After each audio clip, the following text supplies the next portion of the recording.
Today, I'm going to ask you to save the world. But if that seems like kind of a heavy place to start, so instead I'd like to start with cancer.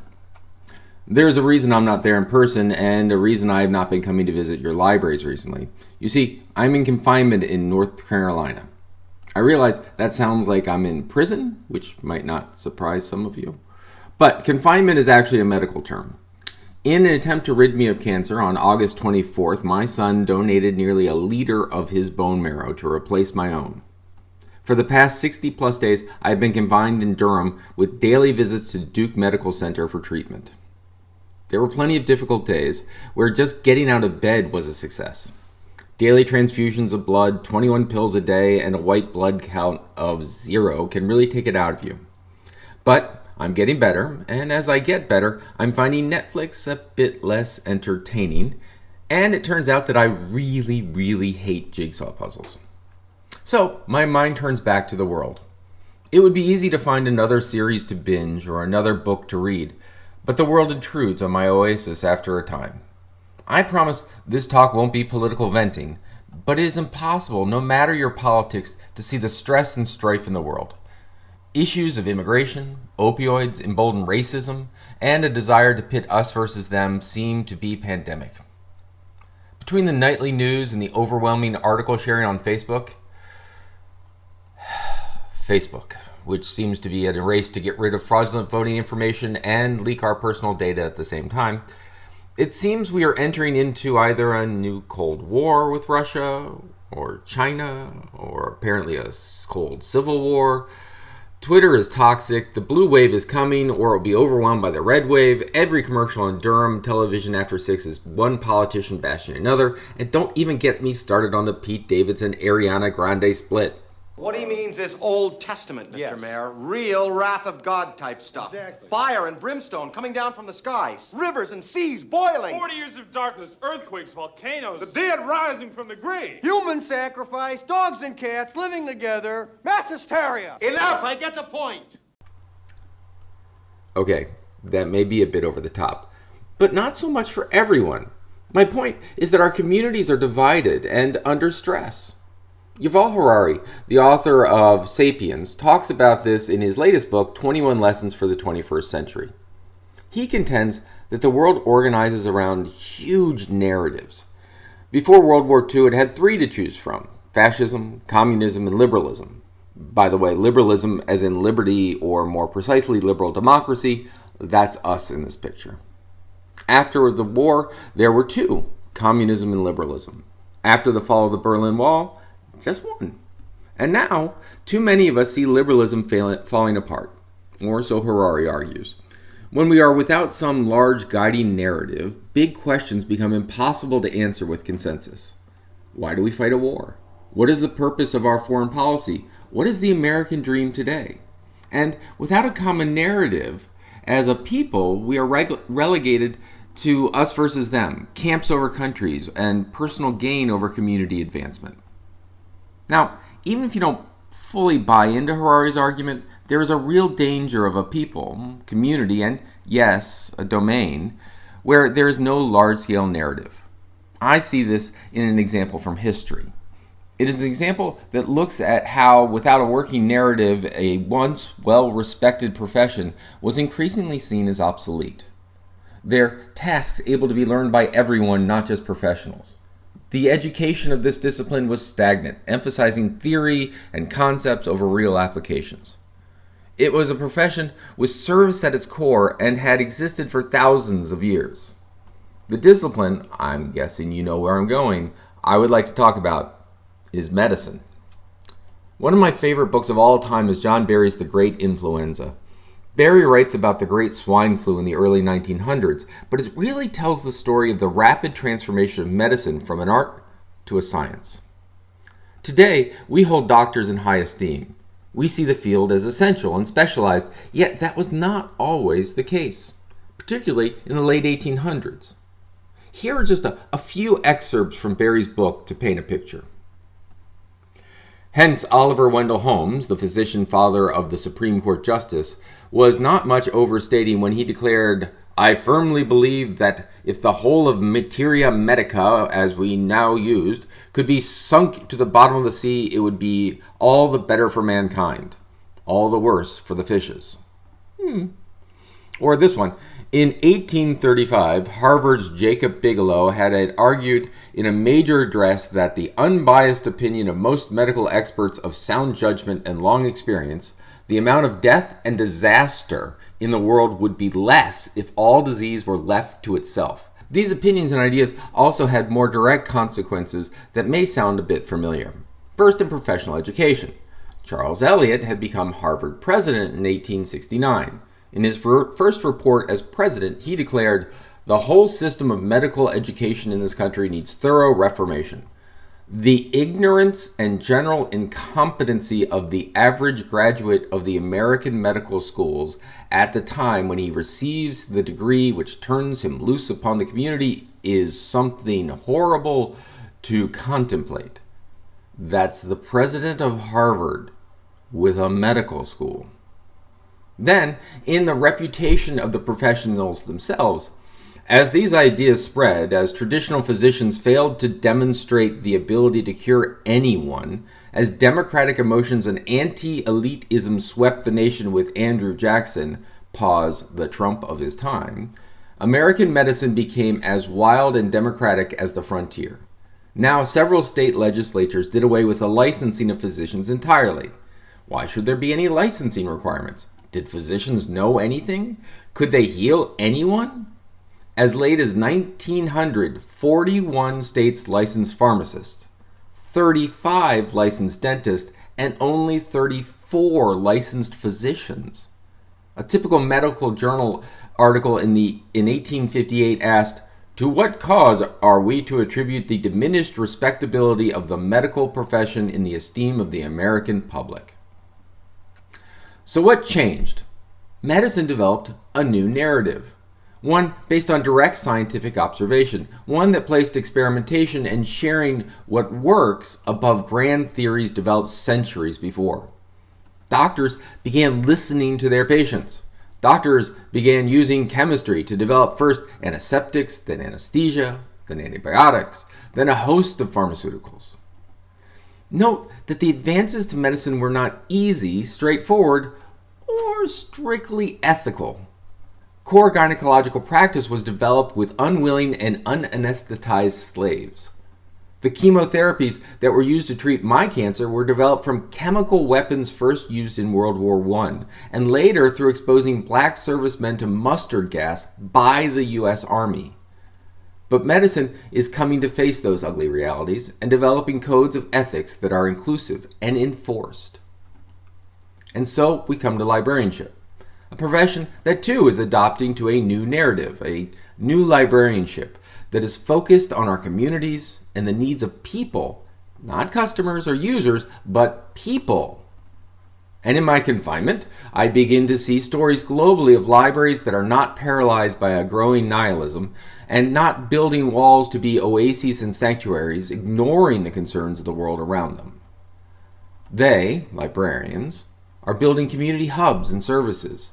They are taking the new narrative of librarianship, one based in both knowledge and action, and healing communities.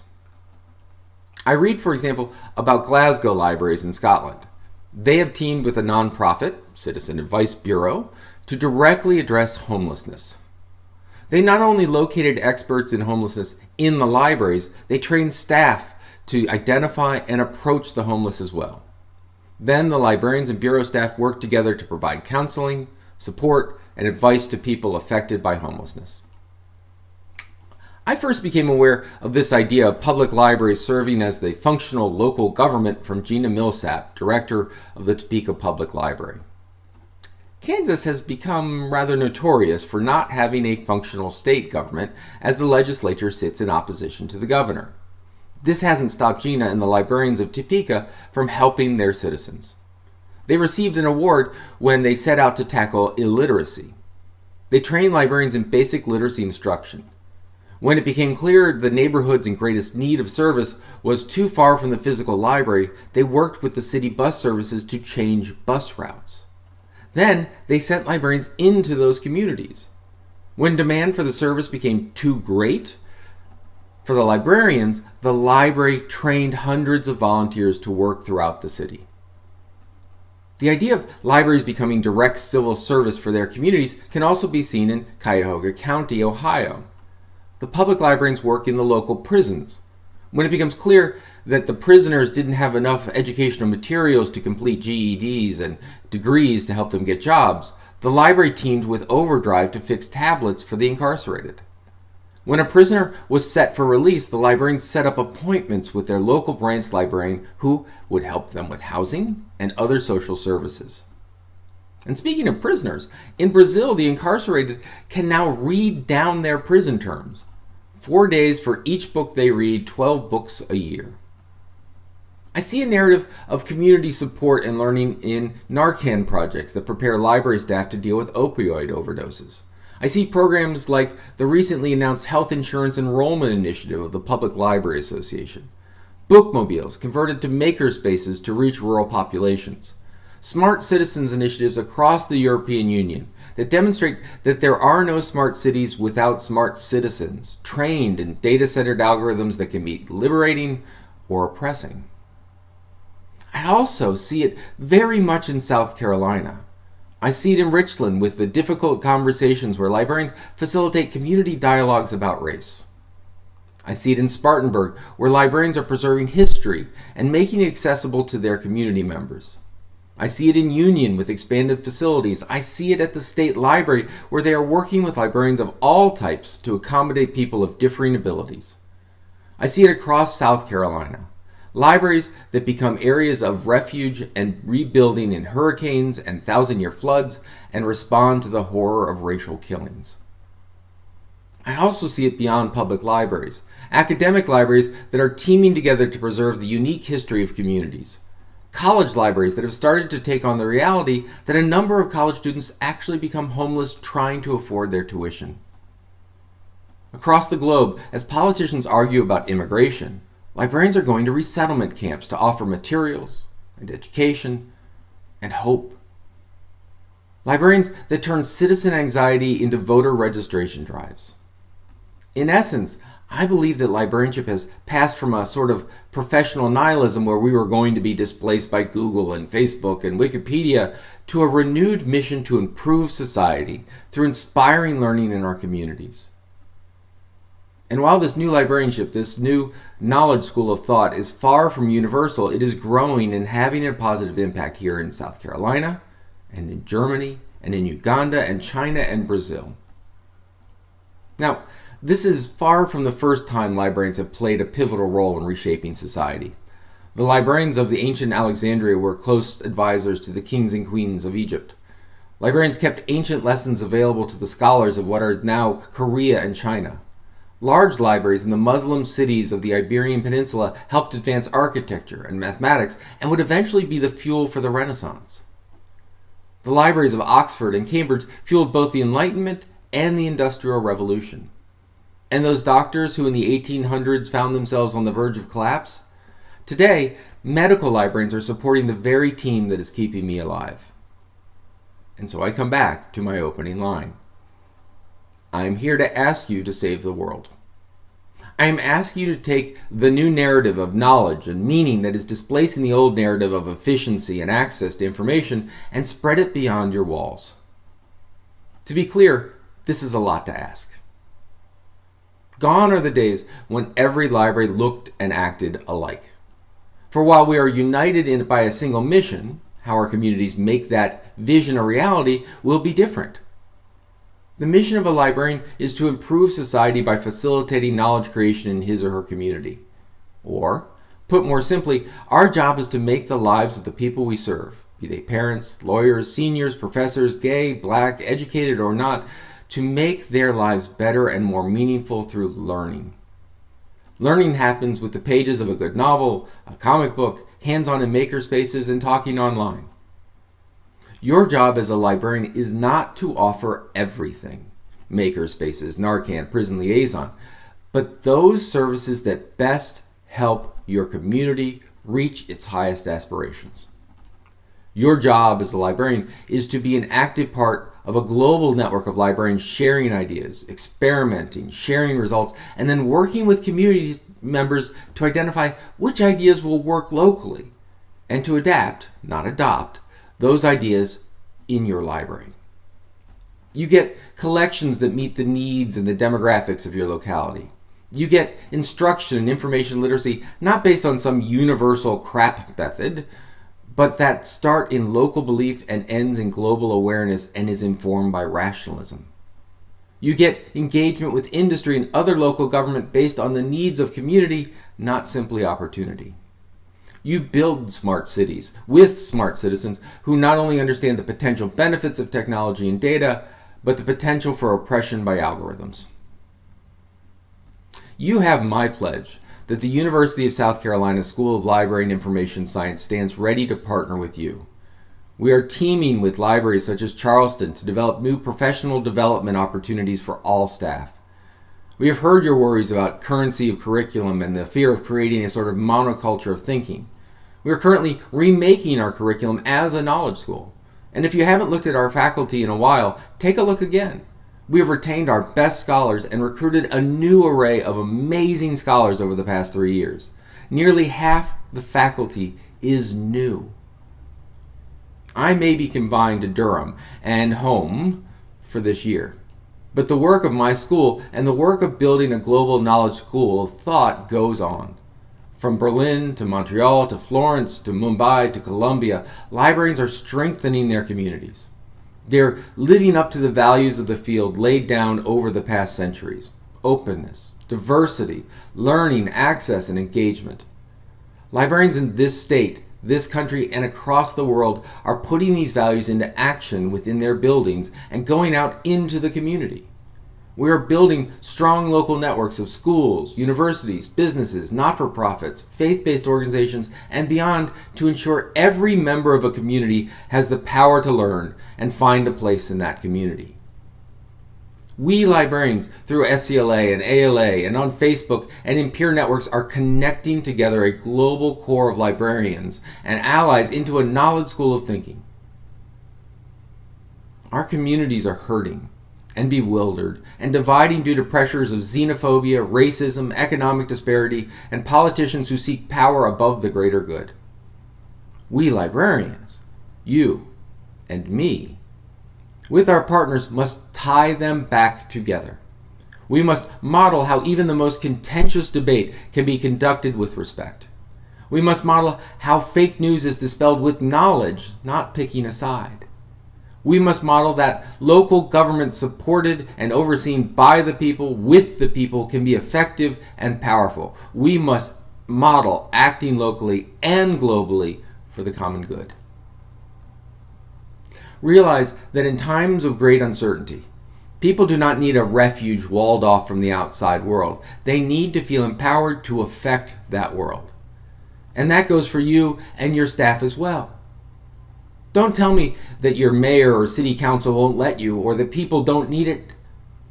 In my very short time in South Carolina, I've seen a library preserve signs and flags central to civil rights movement. I visited a library that was segregated well into the 1970s, now reach out across old mill town structures to ensure that library service is available to all. I've seen a library team with a Title I school and a Latino organization and the local city council to build a citywide literacy effort. I've seen a county raise the salary of every worker in a library system to promote equitable labor practice. And I've seen an annual march on the Capitol by thousands of school children drawing attention to the importance of reading.